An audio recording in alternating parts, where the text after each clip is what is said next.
मिलती है। तो ये जो ऊपर वाला प्लास्टिक है ना, आपको सुन के यकीन नहीं होगा कि ये भी सॉफ्ट टच है। सेफ्टी जो है वो इन पर्टिकुलर गाड़ियों की वो अभी भी काफ़ी ऊपर होती है एक नॉर्मल एंट्री लेवल 7-8 लाख रुपए की गाड़ी से। और ग्लोबल कैब में जो 5 स्टार है उससे ज़्यादा सेफ है ये एक तरीके से, अगर हम छोटी गाड़ियों से कंपेयर करें तो। फीचर्स हैं, मतलब अगर आप फीचर्स भी देख लें तो ऑटो ट्यूनिंग IRVM हो गया, बहुत ही अच्छी स्पीकर की क्वालिटी हो गई। हेलो गाइज, तो आजकल मेरे कुछ दोस्त 7-8 लाख रुपए की गाड़ी के बारे में पूछ रहे थे मेरे से, तो मैंने उनसे ये चीज़ बोली कि यार एक बिल्कुल एंट्री लेवल गाड़ी आती है आजकल 7-8 लाख रुपये ऑन रोड में, इससे अच्छा तुम कोई यूज गाड़ी ले लो, उसमें तुम्हें लग्जरी मिलेगी, उसमें तुम्हें जो ओवरऑल परफॉर्मेंस मिलेगी वो बहुत गजब मिलेगी। लेकिन उनका ये चीज़ रहती है कि यार रिलायबिलिटी का क्या करेंगे, क्योंकि वारंटी ओवर हो चुकी होगी, और दूसरी चीज़ ये कि सर्विस कॉस्ट। तो इन दोनों चीज़ों को लेके मैंने सोचा और फिर मुझे गाड़ी समझ में आई कि हाँ भाई, ये दोनों चीज़ें जो हैं वो प्रॉब्लम्स तो हैं, लेकिन ये गाड़ी पार कर जाती है इन सब चीज़ों के, इन चैलेंजेस से। तो सबसे पहले मैं आपको उसका लोगो दिखा देता हूँ, तभी आपको समझ में आ जाएगा कि मैं किस तरीके की गाड़ी की बात कर रहा हूँ। तो आपको समझ में आ रहा है कौन सी गाड़ी है?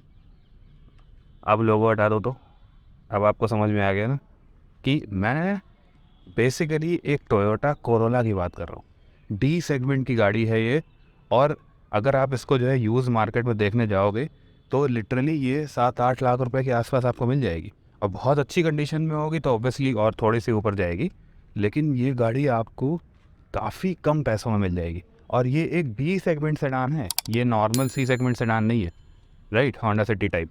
दूसरी चीज़ ये एक टोयोटा है।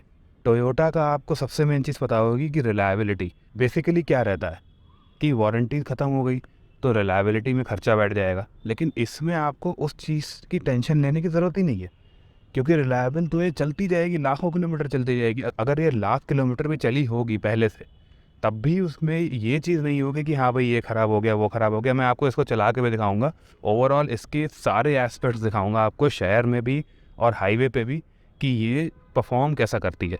और इनफैक्ट एक और मैं बहुत बढ़िया चीज़ बताऊँ आपको, ऐसा भी नहीं है कि इस गाड़ी में फ़ीचर्स कम है। अभी मैं आपको इसके सारे फीचर्स ऐसे दिखाऊंगा जो आप कहोगे कि अच्छा इतनी सारी चीज़ें आ जाती हैं जो आज तक 7-8 लाख रुपए की नॉर्मल जो हमारी गाड़ियाँ मिलती हैं उसमें नहीं आती हैं। तो this is the thing, that's why मैं गाड़ी लाया हूँ आपके लिए। मैं हूँ आपका होस्ट दोस्त सुयश, और आप देख रहे हैं ड्राइव शराइव। और let's talk Corolla Altis versus the normal cars that comes in 7-8 lakh rupees. दोनों में क्या अंतर है और कौन सा बेटर है। तो अब हम इसकी वो सारी चीज़ें देख लेते हैं जो इसके एक्सटीरियर और इंटीरियर फीचर्स हैं, जो आपको लगेगा, आपको फील होगा हाँ कि पुरानी गाड़ी होने के बावजूद ये अच्छी खासी वेल इक्विप्ड गाड़ी थी। अगर हम बाहर से स्टार्ट करें यहाँ पे जो है वो एक LED लाइट आ जाती है। दूसरी चीज़ ये कि इसमें अलॉय व्हील्स आपको मिल जाएंगे। और एक बहुत बढ़िया चीज़ दिखाऊं, आप मेरे को बताना कि कौन सी 7-8 लाख रुपए की गाड़ी में आते हैं, वो है रियर डिस्क ब्रेक्स। ये देखिए रियर डिस्क आ रहे हैं इसमें। इनके परफॉर्मेंस कैसे ये ओवरऑल डिफरेंस लाते हैं वो मैं आपको ड्राइविंग के टाइम बताऊँगा। आगे भी डिस्क ऑब्वियसली लगा ही लगा है, और इसमें इस टाइम तो जो है वो टूरांजा टायर्स लगे हैं। ये थोड़ी सी जो है वो नॉइज़ क्रिएट कर रहे थे, लेकिन वही है, टायर्स के ऊपर होता है कि आपका रोड नॉइज़ ओवरऑल कितनी आती है। अगर आप फ्रंट से देखें तो इसमें नॉर्मली जो है वो आपको हैलोजन हेडलैम्प्स वगैरह मिल जाएंगे, फॉग लाइट्स भी लगी हुई मिल जाएंगी, और इंडिकेटर्स मिल जाएंगे आपको रियर व्यू मिरर पे। तो ये इसका बेसिकली बाहर का सिस्टम है। अब आपको एक बार जो है वो इंटीरियर जाकर दिखा देता हूँ। सबसे पहले हम स्टार्ट करते हैं रियर से। तो ये देखिए रियर में मैं आपको जो है वो कुछ चीज़ें दिखा दूँ, वो ये हैं कि क्वालिटी की जो बात आ जाती है वो इन डी सेगमेंट गाड़ियों में काफ़ी अच्छी मिलती है। तो ये जो ऊपर वाला प्लास्टिक है ना, आपको सुन के यकीन नहीं होगा कि ये भी सॉफ्ट टच है, ठीक है, ये भी यहाँ पे हल्का सा दब रहा है। तो बाकी ये जो है वो क्वालिटी अच्छी है, ये दब नहीं रहा है। यहाँ पे आपको जो है थोड़ा सा फैब्रिक मिल जाएगा, बॉटल होल्डर्स वगैरह मिल जाएंगे, और पीछे की सीट में आपको 3 एडजस्टेबल हेडरेस्ट मिलेंगे। तो इन गाड़ियों में ऐसा नहीं है कि कहीं से सेफ्टी का कुछ कॉम्प्रोमाइज़ किया है। इनफैक्ट रियर सीट्स में भी जो है वो इस तरीके का कोई कॉम्प्रोमाइज़ नहीं है। अभी एक चीज़ और है कि इसमें एक और बहुत बढ़िया फंक्शन है, मैं वो भी बूट पे जाके आपको दिखाता हूँ। ये अभी यहाँ से छुप रहा है क्योंकि इसमें यहाँ पे कवर लगा हुआ है। दूसरी चीज़ बहुत बढ़िया दिखा दूँ, ये देखो, अभी आप लोग देख रहे होंगे कि बीच वाली 3 पॉइंटेड सीट बेल्ट आ रही है गाड़ियों में, देखो कितनी पहले से है इस गाड़ी में, ठीक है। तो ये बताता है कि ओवरऑल सेफ्टी जो है वो इन पर्टिकुलर गाड़ियों की वो अभी भी काफ़ी ऊपर होती है एक नॉर्मल एंट्री लेवल 7-8 लाख रुपए की गाड़ी से। उसके बाद आप अगर दूसरे फीचर्स में देखो तो आपको यहाँ पे पोर्ट्स वगैरह मिल जाएंगे। ये देखिए पोर्ट्स भी हैं इसमें, चार्जिंग पोर्ट्स। तो ये भी नहीं है कि पीछे चार्जिंग का इंतज़ाम नहीं है, पीछे चार्जिंग का भी इंतज़ाम है। अब हम चलते हैं बूट में। एक बार मैं आपको बूट खोल के दिखा देता हूँ और फीचर बता देता हूँ कौन सा है। तो ये आपको बूट मिल जाता है लगभग 470 लीटर्स का। तो देखिए वही बात आ जाती है कि या फिर आप कॉम्पैक्ट सेडान लेंगे जिसमें 410 लीटर्स के आसपास बूट मिलेगा, लेकिन इतना बड़ा बूट मिलना बहुत ही मुश्किल है। दूसरी आप एक चीज़ नोटिस कर रहे हो, मे बी अगर आपको दिख रहा हो कि ये 60-40 स्प्लिट्स है। तो ये जो सीट हैं ये आगे की तरफ गिर भी जाती है, जैसे वाटर स्लाविया में आ गया है। और क्योंकि ये बड़ी गाड़ियों में, डी सेगमेंट सेडान की गाड़ियों में आता था, इसलिए इसमें है ये फीचर। तो ये फीचर बहुत ही बढ़िया है सेडान्स के लिए। मैक्सिमम सेडान्स में ये फीचर नहीं आता है। तो जो है आपको एक बड़ा सा, खूब बड़ा सा 500 लीटर के आसपास का बूट स्पेस भी मिल रहा है इस पर्टिकुलर प्राइस पॉइंट पे। और दूसरा, सभी कुछ क्लैडिंग वगैरह यहाँ पे लगी हुई है, तो ओवरऑल इंसुलेशन में भी कोई दिक्कत नहीं है। अब हम चलते हैं फ्रंट में। चलिए मैं आपको पीछे बैठ के भी दिखा देता हूँ कि इसमें मेरी ड्राइविंग पोजीशन के पीछे कितना जो है वो स्पेस मिल रही है। 6 फुट के पीछे अगर 6 फुट बंदा बैठे तो आपको इतना इसमें गैप मिल रहा है। अच्छी खासी जगह है। बस ये है कि सेडान होने की वजह से हेडरूम थोड़ा टाइट है यहाँ पे, राइट। हेडरूम हल्का सा टाइट है। अगर मैं ऐसे थोड़ा झुक के बैठ जाता हूँ तो ठीक होगा। अब मैं आपको एक बहुत ही बढ़िया चीज़ दिखा देता हूँ जो आपने काफ़ी नहीं देखी होगी। अब देखिए यहाँ पे आपको कहीं स्पीकर्स दिख रहे हैं? अब बताइए, स्पीकर ही नहीं है पीछे, ऐसा कैसे हो सकता है? लेकिन ये बिल्कुल गलत बात। स्पीकर हैं इसमें यहाँ पे, यहाँ और उधर साइड। ये ऐसी चीज़ है, जब अभी जो है वो मैं आपको गाना चला के दिखाऊंगा, एक बार NCS म्यूज़िक चला के दिखा दूंगा। इतनी बढ़िया साउंड क्वालिटी है इनके स्पीकर्स की। अब सोचिए आप बैठे हुए हैं और साइड से नहीं, पीछे से, आपके कानों के पीछे से आवाज़ आ रही है। तो this is a great feature जो मुझे इसमें लगा। बाकी आपको 3 एडजस्टेबल हेडरेस्ट हैं, प्रॉपर सीट बेल्ट वगैरह है, सेफ्टी आपको पूरी मिल जाती है, कोई दिक्कत नहीं होती। ये देखिए बी व्हीलर अच्छा खासा कितना ज़्यादा इसमें मोटा है। क्वालिटी आपको यहाँ पीछे से भी फील होगी कि हाँ भाई क्वालिटी अच्छी है। अच्छा, एक और चीज़ मैं बता दूँ, आप ये बोलोगे कि इसमें रियर AC वेंट्स नहीं है। कुछ गाड़ियों में आ जाते हैं, इवन वैसे तो एंट्री लेवल में बहुत ही रेयर गाड़ियों में आते हैं, लेकिन में भी आ सकते हैं। तो मैं एक चीज़ आपको बता दूं कि इसका AC बहुत स्ट्रॉन्ग है, मतलब बहुत ही बढ़िया AC। जो AC का कंप्रेसर है, आप खुद सोचो ना कि 1800 सीसी का इंजन है इसका, तो इसका AC का कंप्रेसर कितना तगड़ा होगा, राइट। इनफैक्ट फ्रंट AC भी जो है वो अच्छा खासा ऐसा काम करता है कि रियर में कोई इशू नहीं होता। तो अब हम चल ले फ्रंट में और देखें क्या क्या बढ़िया बढ़िया चीज़ें हैं। अब देखिए, अगर मैं दरवाजे से स्टार्ट कर लूँ तो यहाँ पे एक लाइट मिल रही है आपको रात में, ताकि आपका यहाँ पे दिख जाए। ये भी एक अच्छा फीचर है, प्रीमियम फीचर है आप बोल लीजिए। बाकी दरवाजे में आपको यहाँ पे एक ट्विटर मिल जाता है, स्पीकर से, और ये वाली विंडो ऑटो अप डाउन है, दोनों चीज़ें इसमें, बाकी किसी विंडो में नहीं है। और इनफैक्ट ऊपर वाला एरिया यहाँ पे सॉफ्ट टच है, तो क्वालिटी आपको फील होती है कि छूने में। ये पूरा एरिया भी आपका जो है वो कंपैरेटिवली सॉफ्ट टच ही है।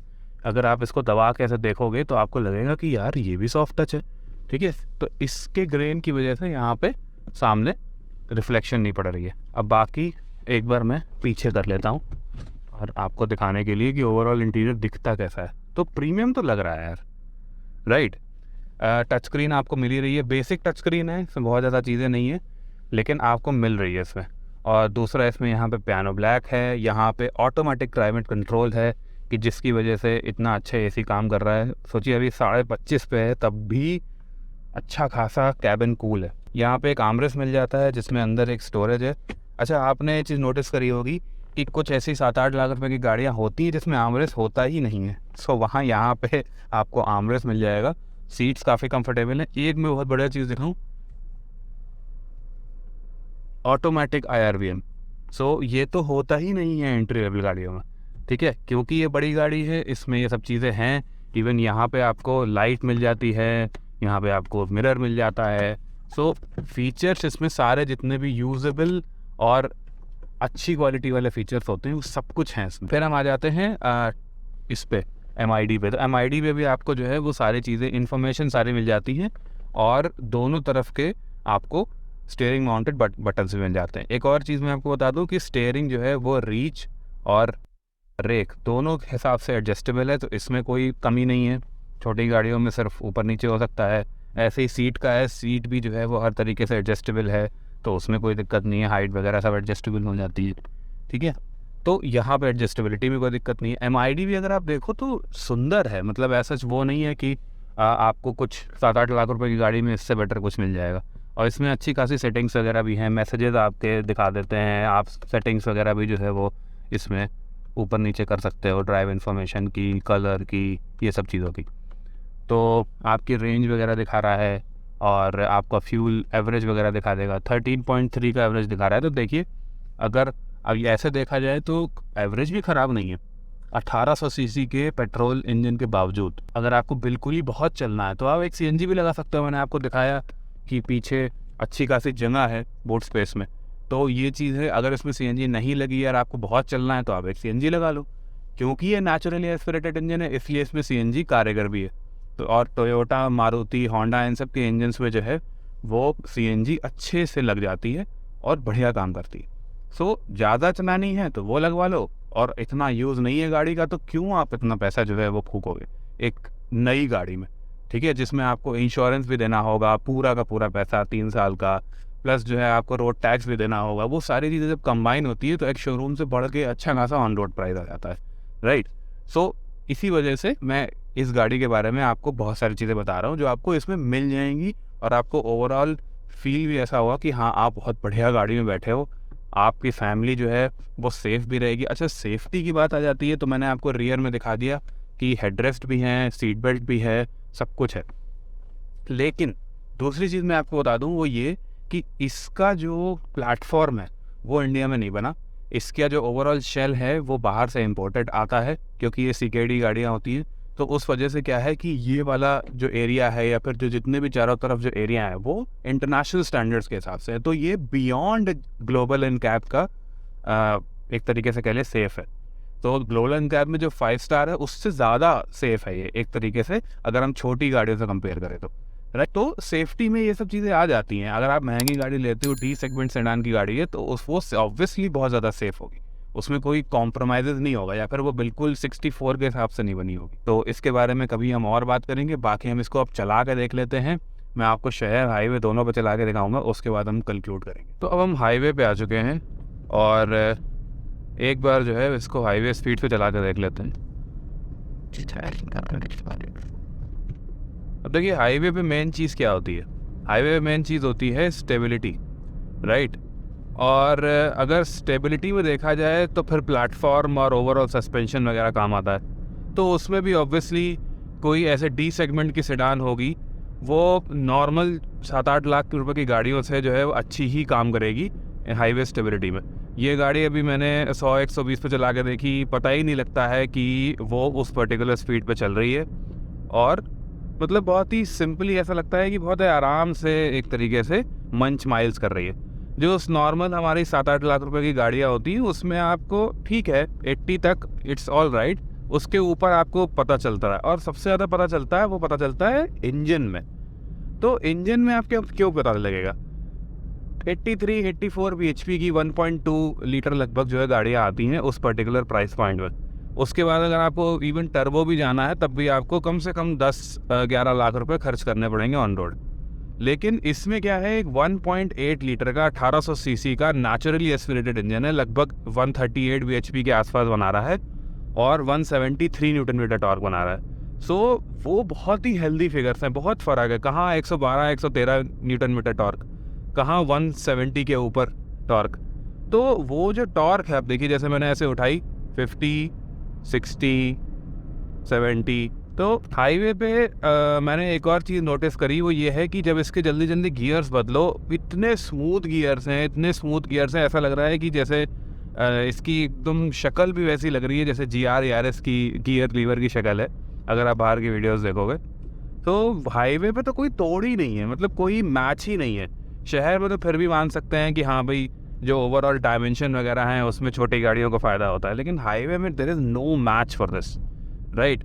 सो इसीलिए ये गाड़ी ओवरऑल हाईवे पे तो बहुत ज़्यादा गुना बेटर है नॉर्मल कार से, जो हमारी 7-8 लाख रुपए की आ जाती है। मैंने जैसे पहले ही आपको बताया था कि इसमें पीछे भी रियर डिस्क भी मिल रहे हैं, ठीक है।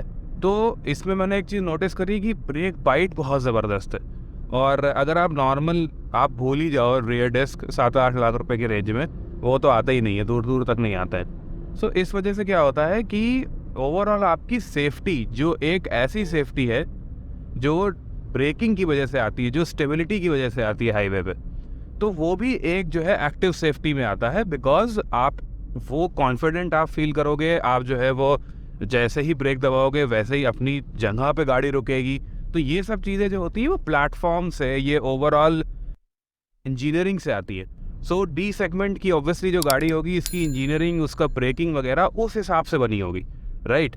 सो वहाँ पे कंपैरिजन जब आप करते हो तो आपको लगता है कि हाँ अच्छा खासा फ़र्क आ रहा है। इसमें आप 5 लोग बैठाओ और उसके बाद जो है अगर आप ब्रेक्स वगैरह लगाओगे तब भी ब्रेक्स हल्के से भी फेड नहीं आपको फील होंगे कि हाँ भाई वेट बढ़ गया गाड़ी में तो ब्रेक्स कम लग रहे हैं, ऐसा कुछ भी नहीं फील होगा, ठीक है। तो ये ओवरऑल जो है वो ब्रेकिंग स्टेबिलिटी कह लो और ओवरऑल सेफ्टी में आ जाता है। ये मैंने आपको दिखा दिया था कि ये जो मिरर आता है इसमें रात में आपको एडजस्ट करने की ज़रूरत नहीं पड़ेगी, ये ऑटो डिमिंग मिरर है। तो ये पर्टिकुलर चीज़ भी हाईवे पे बहुत काम आती है, और ओवरऑल इस गाड़ी को फीचर्स वाइज भी जो है वो ऑन पार या फिर उल्टा बेटर ही लाती है एक नॉर्मल 7-8 लाख रुपए की गाड़ी से। सो ये एक और चीज़ है। और रियर सीट कंफर्ट में भी अगर आप हाईवे पे नोटिस करोगे तो आपको ऐसा लगेगा कि बहुत ज़्यादा फ़र्क आ जाता है, बिकॉज जो सस्पेंशन का कंट्रोल है वो एक महंगी गाड़ी के हिसाब से डिज़ाइन करा हुआ है। तो अब अगर हम जो है वो स्लो स्पीड्स पे ड्राइव करके देखें तो स्टीयरिंग ठीक ठाक लाइट है, एज सच कोई दिक्कत नहीं है। टोयोटा की गाड़ी है तो इसमें मैंने एक और चीज़ नोटिस करी कि जब ये गड्ढों के ऊपर से जाती है तो इसका सस्पेंशन भी अभी भी अच्छा है, कोई आवाज़ नहीं कर रहा है।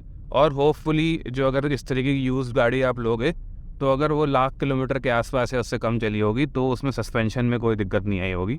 आफ्टर ऑल टोयोटा की ये भी चीज़ अच्छी होती है। दूसरी चीज़ देखिए, मैं अभी गड्ढों में से जा रहा हूँ तो इंटीरियर भी बहुत ज़्यादा रैटल नहीं कर रहे हैं, मेरे को बस राइट साइड से एक थोड़ी सी आवाज़ आ रही है।